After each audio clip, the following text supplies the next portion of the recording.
So it's not often I start a video on turn 15, 9 wins, 1 heart. But that's what we're doing here because I'm showing some clips from one of the stupidest challenges I've ever attempted.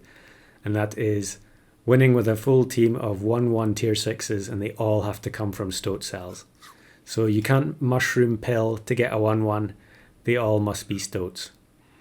And that presents its own unique problems, which I guess we'll get to later. But I suppose my initial question is, how stupid is too stupid?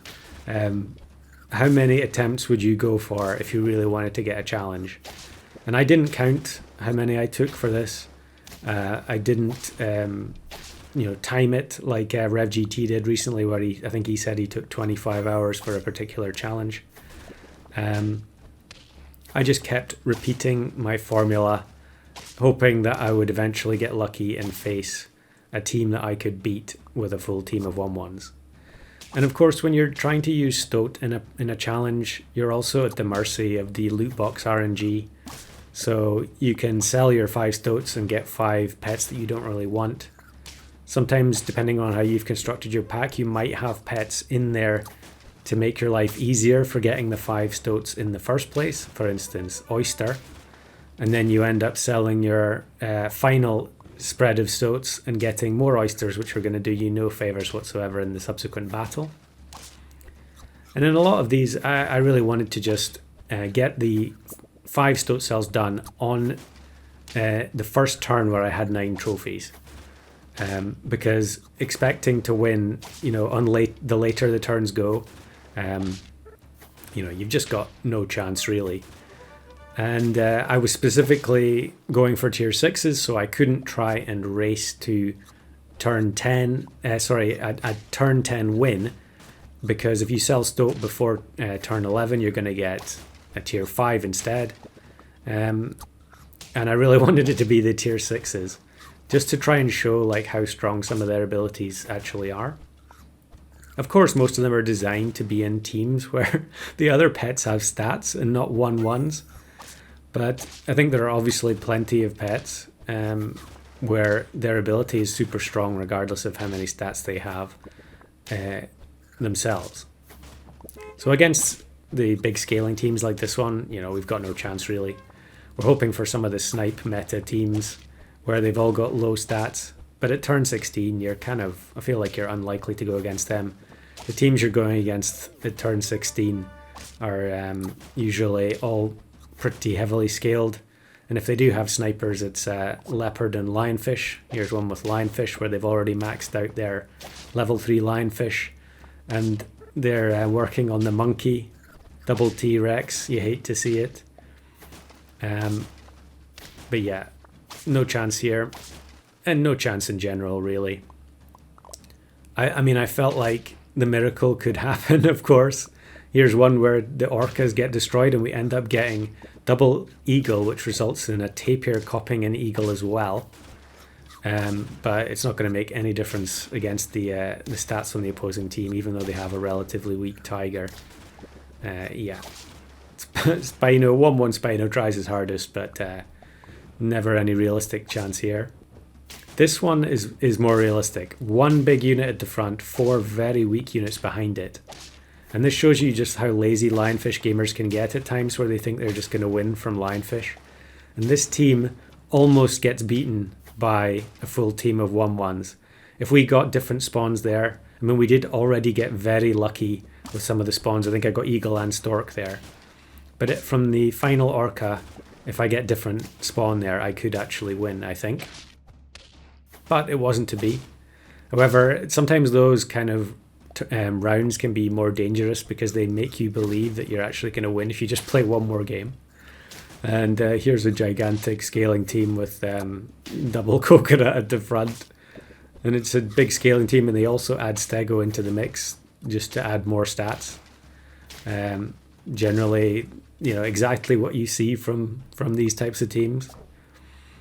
Here's one where I didn't even get the 5th stoat. That was a problem quite often. And then here's one where I actually end up with Puma, and I do manage to get a toy on board so that the Puma actually does something. Generally, it would be better to have the sock from Stingray, or maybe the peanuts. Although I felt like a lot of the time I wanted to have popcorn or some other perk, like to help direct the stego buffs. That wasn't the last game I played. Those were all shown out of sequence because it's just too much effort to do it chronologically. I think at this point I was just done. I couldn't take it anymore. I felt like the upper bracket was too hostile, and so I decided to do something which I rarely ever do. I'll maybe link below a couple of videos where I have done it in the past. But I decided to switch over and play on my old account. Now, I've talked about this before.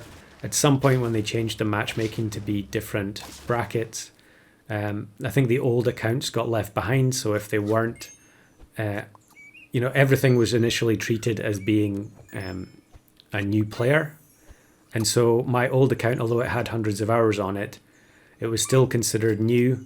And so when I loaded it up, even though I had the full spread of achievements from the original pets, it didn't matter. I got matched with the beginner players, or at least it's the beginner pool, because there are definitely plenty of players in here who know exactly what they're doing. Whether or not that's someone who is, they've been playing for long enough that they know all the best things to do, all the best pets to take. They've maybe watched a lot of YouTube videos, so they know a lot of strategies. It's just that the game hasn't reclassified them as an experienced player yet. Or it could be people like I am in this particular instance, who know what they're doing, but they're playing on the lower bracket in order to get easy matchups. I'm sure there are plenty of people who just want to win, and so they don't have any problem playing on anonymous accounts every time and farming those victories. But as soon as you switch onto one of these accounts, it doesn't have to be an old one, it can just be a brand new guest account or anonymous account, you'll realize just how different the game is. And one of the things you see a lot is exactly what I'm seeing here, hippo plus kangaroo. There were so many teams that had hippo, kangaroo, peacock, camel. A lot of them would not really be very well scaled at all. And so as soon as you start playing, you get this sort of real sense of overconfidence that you can just do whatever you want. And to an extent, that is true. However, as I mentioned, there are some people in here who are experienced, they know what they're doing. And if you mess around too much, you can end up giving away lives for nothing and end up having to restart the challenge. And at this point, I was just ready to be done with it. And so here, I'm taking anything I can to try and get this challenge done. And that is a clownfish monkey. It's kind of ironic, really. Just the other day, I put out the video with the thumbnail said, "Say no to banana." But here we've got we banana pilled to get the monkey, and we're pilling turtle for early melon. And I'm just buffing this stoat up because a lot of the time, having one big unit is going to be more than enough in this bracket. And even though I was on the lower bracket, I was perfectly willing to play a chunk more games if I had to in order to get a recording. So here you can see this team, I mean, they do have this sort of jerboa worm synergy going on there, and yet their team was unbelievably weak. Jerboa is a pretty decent scaler these days in customs, but and mouse, of course, is now available to free-to-play players as well, where previously it was pack 3 only. So yeah, that's something else you see a lot. Most teams are going to be free to play, although here's one that does have eagle. Again, they have hippo with turkey. Not sure why exactly. I suppose the game doesn't really teach new players exactly what they're supposed to do. It maybe does imply that leveling stuff up is going to be good enough, and that you don't have to scale so heavily. Here I take the snake just to try and increase the chances of winning each turn, really. Although when I was switching to this bracket, it was pretty common that I was getting to the end for the stoat cells and still having plenty of lives intact. So you might actually get multiple opportunities to win with the full team of 1/1s. Or if you got, something that you didn't want from a stoat, you could roll for another stoat and replace it. So we've got the level 3 stoat now, and it's just going to be our one big unit. I've kept the other one frozen because I'm just going to use chocolate on the second stoat. So here's someone who, I'm still going to beat them, I think, here, but you can see that they're playing a strategy that some beginners may not be aware of with the leech camel. But that leech camel team was pretty weak compared to what you would see if I was playing in my normal bracket. So one of the things I would do a lot of the time this late would be freeze tapir, and then if I get the pill, I can just pill a tapir with a full squad of stoats and get another stoat. So here's a camel plus hippo, like I said, exactly the kind of build that you're seeing all the time. Probably another free-to-play player. But here we are, turn 13, and we have our full board of stoats. I'm going to buy and sell the stingray just to get the sock. And now we can sell everything. So what's the level 3 going to be? It's level 3 stego. Maybe you could have guessed that from the intro of the video. How many times I had stego in my team. But here I get a really odd coincidence. I get triple tiger. That also means I can put tiger behind stego. And the fact that we got tapir, it doesn't really matter too much because ultimately I felt like all I really needed was level 3 stego. And in this situation we have level 3 stego and level 2 stego. And it's perfectly possible for one big unit to solo an opposing team when you're in this bracket. So we're going to take the pancakes to prevent the stego giving the buffs to the tiger. And then I think, do I give something else here, a perk, just to try and control the stego buffs?